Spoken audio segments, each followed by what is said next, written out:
اللہ وکیل ہے، ہم سب کا وکیل، بہترین وکیل، نعم المولا۔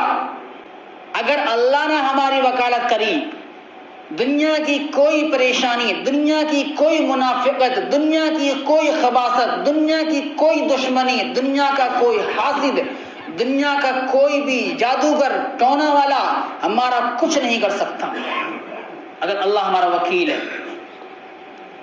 اس لیے کہ وکیل ہم نے اللہ کو سمجھا ہی نہیں، زبان سے کہتے ہیں لیکن دل سے جو یقین تھا وہ صحابہ کرام کا یقین تھا۔ صحابہ کرام نے اپنے گھر کو چھوڑا اللہ کے لیے، اپنے وطن کو چھوڑا اللہ کے لیے، اور پیارے مکہ جیسے شہر کو چھوڑا۔ ہم سب ترستے ہیں اس شہر کو دیکھنے کے لیے، اور جنہوں نے دیکھ لیا وہ خوش قسمت لوگ ہیں۔ اس پیارے شہر کو چھوڑا اللہ کے لیے، اور پھر مدینہ کو بھی چھوڑا۔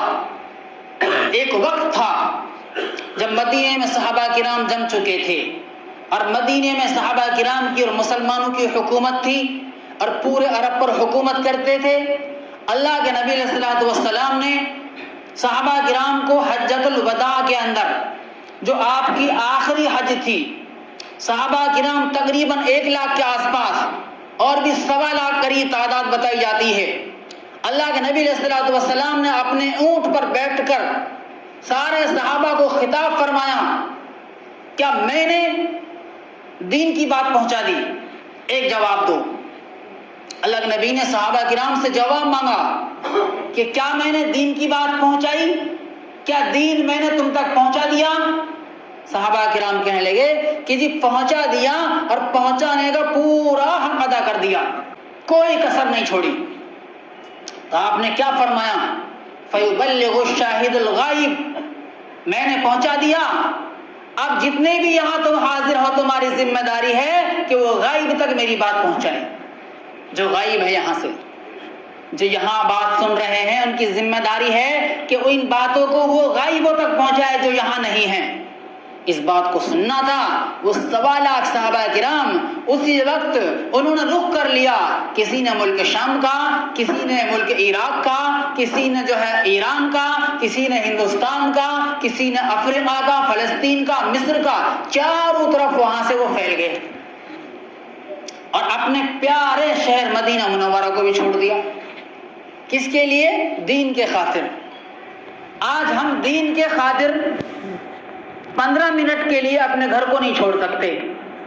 اندازہ لگاؤ، ایک مثال دیے میں نے، تازہ مثال۔ آج ہم 15 منٹ کے لیے اذان ہوتی ہے اور وہیں بیٹھے رہتے ہیں، اور اگر مہمان کوئی خاص مہمان سے آ جائیں تو مہمانوں کے ساتھ سارا وقت گزر جائے گا، لیکن مسجد میں آنے کی توفیق نہیں ہوگی۔ فرمایا خوشخبری دے دو ان لوگوں کو، نور کی خوشخبری، روشنی کی خوشخبری، اور قیامت کے دن جو روشنی اللہ عطا فرمائیں گے اس روشنی کی خوشخبری دے دیجئے۔ جو اندھیروں میں مسجدوں میں بکثرت جاتے ہیں، اندھیروں میں مسجدوں میں بکثرت جاتے ہیں، اب زیادہ روشنی کس کو ملے گی؟ جو اندھیروں میں بکثرت مسجد میں آتے تھے، یعنی ہر حال میں آتے تھے۔ اس لیے عہد کریے انشاءاللہ آج کے بعد ہم جب بھی اذان سنیں گے، ہم کبھی بھی جو ہے مسجد سے دور نہیں ہوں گے، ہم فوراً مسجد میں آئیں گے۔ فرمایا سراسر ظلم ہے، سراسر ظلم ہے، کفر ہے، نفاق ہے، 3 گناہ بڑے بڑے، 3 گناہ بڑے بڑے۔ کس کے لیے؟ غور سے سنو آگے کیا فرمایا جا رہا۔ سراسر ظلم ہے، ظلم بھی بڑا گناہ، سراسر کفر ہے، کفر بھی بڑا گناہ، سراسر نفاق ہے، اور نفاق بھی بڑا گناہ۔ اس شخص کا فعل جو مؤذن کی آواز سنے اور مسجد میں نماز کو نہ آئے۔ فرمایا جو لوگ زیادہ کر مسجدوں میں رہتے ہیں، مسجدوں میں اپنا وقت دیتے ہیں، وہ مسجد کے کھوٹے ہیں۔ کیا ہے وہ؟ مسجد کے کھوٹے، فرشتے ان کے ہم نشین ہوتے ہیں۔ نماز پڑھنا ہی مسجد کی خوراک ہے، نماز پڑھنا ہی مسجد کی خوراک ہے۔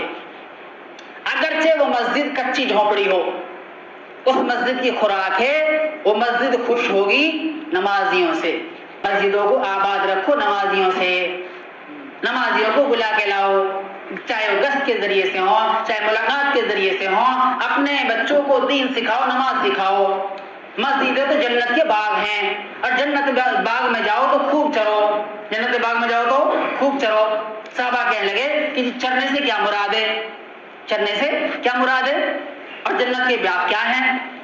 آپ نے فرمایا جنت کے باغ مسجد ہیں، اور چرنے سے مراد کہ جب آپ مسجد میں چلے جاؤ تو خوب سیکھو اور سکھاؤ، پڑھو اور پڑھاؤ، سیکھو اور سکھاؤ کہ بھائی دیکھو میری نماز صحیح نہیں ہے، آپ مجھے سکھا دو۔ چلو میری نماز صحیح ہے، میں آپ کو سکھا دیتا ہوں۔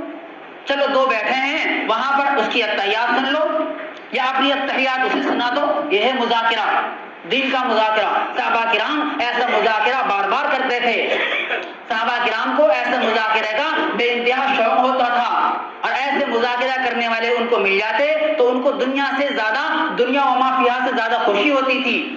ایک سبحان اللہ کہنے کا ثواب ساری دنیا کی بادشاہت سے بڑا ہے۔ حضرت سلیمان علیہ السلام کیسے بادشاہ گزرے ہیں ہم سبھی جانتے ہیں۔ چیونٹی پر بھی حکومت تھی، درندوں پرندوں چرندوں پر حکومت تھی سلیمان علیہ السلام کی۔ اللہ نے اس زمانے میں جب سائنس کا کوئی رول نہیں تھا، کوئی گمان نہیں تھا، اللہ تعالیٰ نے اس زمانے میں ان کے تخت کو ہوا میں اڑا کر دکھایا۔ مہینوں کا سفر آدھے دن میں طے کر لیتے تھے، اور تخت ایسا نہیں، ایک تخت پر 6 لاکھ کرسیاں ہوتی تھی، ایک تخت پر۔ کیسا تخت ہوگا وہ؟ اب اسی پر انسان بھی بیٹھے ہیں، اس کی فورس بھی بیٹھی ہوئی ہے، چرندے بھی ہیں، درندے بھی ہیں، پرندے بھی ہیں، پرندے بھی ہوتے تھے۔ سلیمان علیہ السلام اپنے تخت کو اڑا کے لے جا رہے تھے، رستے میں ایک بزرگ اللہ کے ولی نے تخت کو دیکھا تو انہوں نے کہا کہ سلیمان، اللہ نے آپ کو کیا بادشاہت عطا فرمائی ہے، اللہ تعالیٰ نے آپ کو کتنا بڑا رعب اور دبدبا دیا ہے کہ جناتوں کے ذریعے اللہ تعالیٰ نے آپ کی مدد کی، اور ہوا پر آپ کی حکومت ہے۔ اگر آپ چاہو تو ہوا تیز چلتی ہے، آپ چاہو تو ہوا نرم چلتی ہے، آپ چاہو تو ہوا ٹھنڈی چلتی ہے، آپ چاہو تو ہوا گرم چلتی ہے، ہوا پر بھی حکومت۔ تو سلیمان علیہ السلام نے ایک جملہ بولا، ایسا جملہ بولا کہ جس جملے کو سن کر ہر مسلمان کو خوشی سے ابھر جانا چاہیے، اس کے سارے غم دور ہو جانے چاہیے۔ سلیمان علیہ السلام نے کہا کہ ایک مرتبہ کسی مومن کا سبحان اللہ کہنا میری ساری بادشاہت سے بڑا ہے۔ ایک مرتبہ، کتنا مرتبہ کہہ سکتے ہیں ہم؟ اس سے پتہ چلا کہ ہمارے پاس سلیمان علیہ السلام کی حکومت سے بھی بڑی حکومت ہے، جب تک کہ ہمارے پاس کلمہ ہے۔ کلمہ نہیں ہے تو پھر کچھ بھی نہیں ہے، کیونکہ کلمے کے ساتھ ساری چیز کی طاقت ہے۔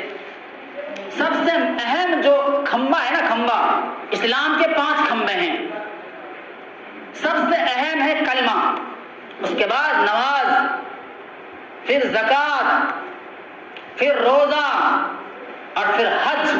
اگر اللہ نے طاقت دی ہے تو حج کرنا، یہ بھی اللہ تعالیٰ نے اس کو بھی مالدار پر فرض کیا ہے۔